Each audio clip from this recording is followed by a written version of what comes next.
Chegamos ao módulo onde fala sobre oficina de costura. E aí você deve estar olhando e deve estar se perguntando, mas espera lá, oficina de costura e o cara está numa loja de roupa. Na verdade, isso aqui não é uma loja, isso aqui é um showroom. E o melhor lugar para se falar de oficina de costura é exatamente onde eu estou.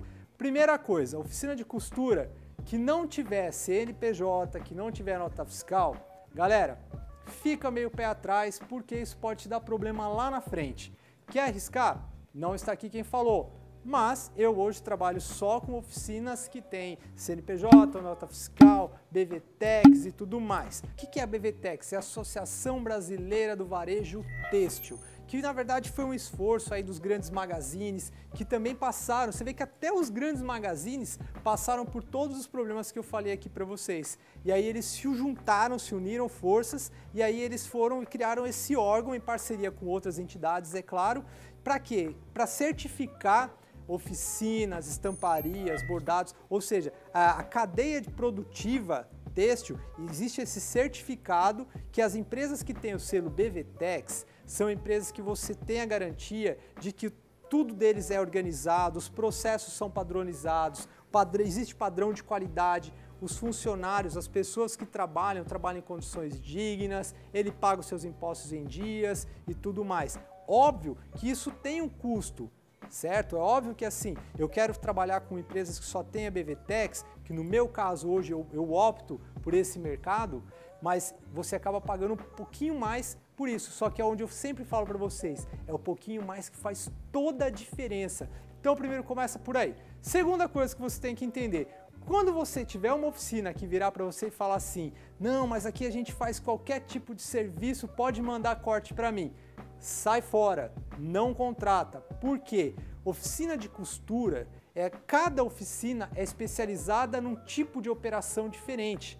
Com toda a experiência que eu tenho de mercado, gente, é muito raro, não é muito raro, eu não estou dizendo que é impossível, mas eu estou dizendo que é extremamente raro você achar uma única confecção que sabe fazer tecido plano, que sabe fazer malha, que sabe trabalhar com jeans, que sabe não sei o que, não. Normalmente a oficina que sabe trabalhar com malha é boa com malha, com algodão, com viscolaicra, com poliéster. Por quê? Porque as máquinas deles são adaptadas para aquele tipo de serviço.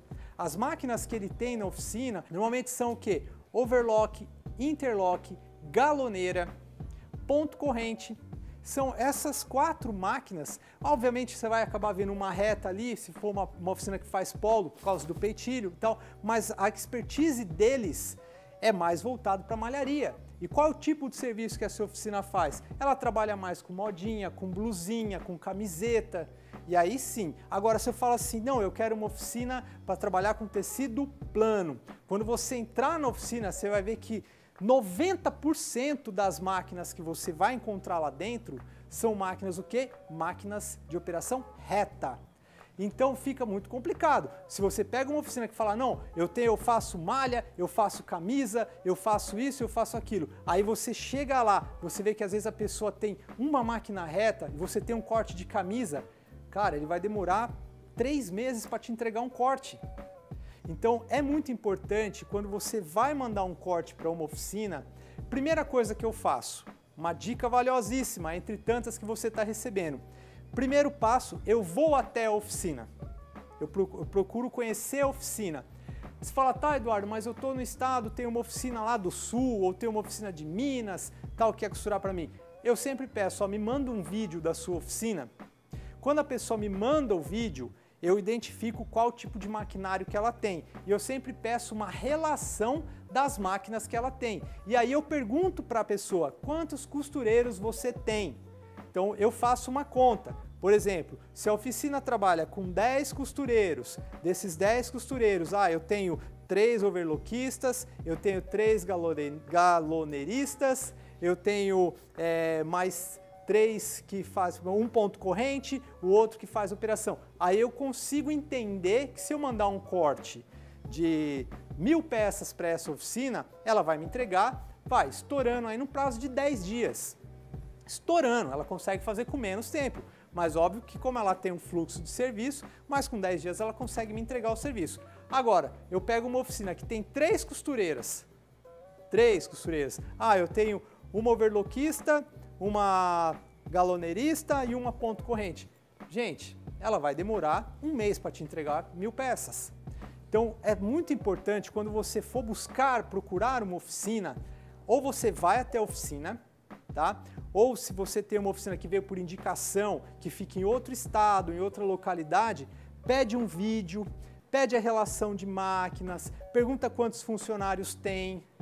Eu faço até mais que isso. Quando eu contrato uma oficina, eu faço um contratinho de prestação de serviço com a oficina e eu também peço para que a oficina me dê os comprovantes de pagamento dos FGTS, dos impostos dos funcionários. Isso é uma coisa valiosíssima.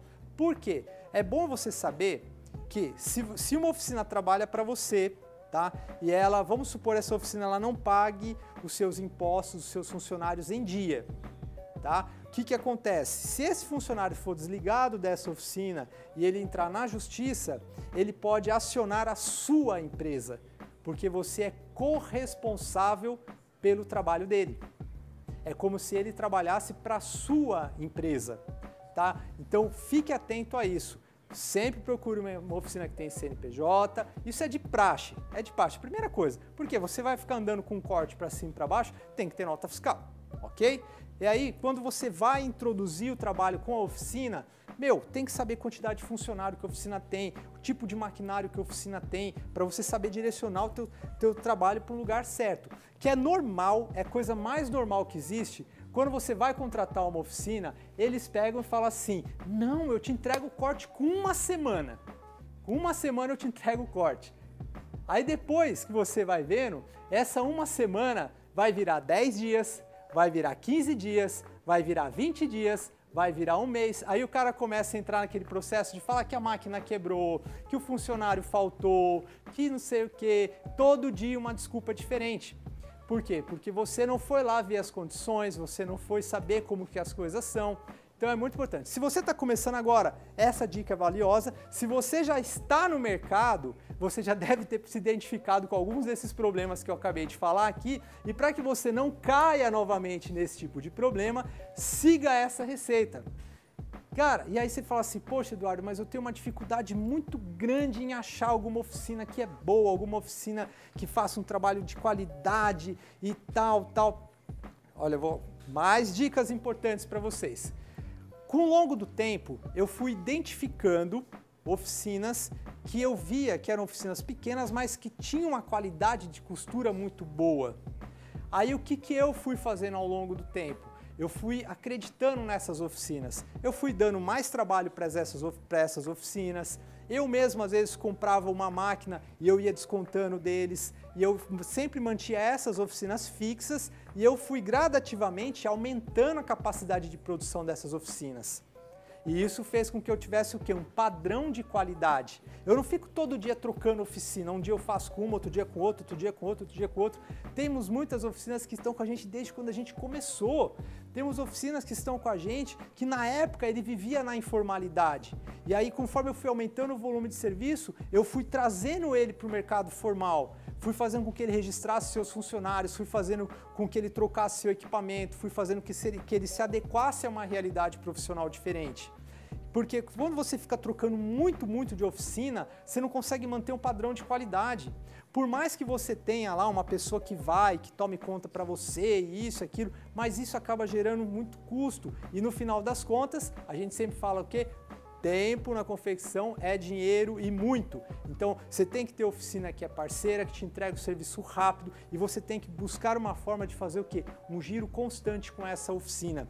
Você sempre trabalhar com uma oficina que te dá qualidade, que te entrega no prazo. Você não tem por que, às vezes, ficar trocando de oficina, às vezes por causa de 20 centavos, às vezes por causa de 10 centavos. Tem muita empresa que começa a espremer, e aí o cara vai apertando. Aí hoje o cara está costurando com uma oficina que faz para ele um exemplo, uma peça por R$2, uma camiseta por R$2. Aí aparece um outro que fala, não, mas eu te faço por R$1,80. Aí ele fala, nossa, então eu vou fazer aquela de R$1,80. Aí cai um pouquinho o padrão de qualidade dele. Aí vai aparecer um outro que vai falar, não, mas eu faço a R$1,50.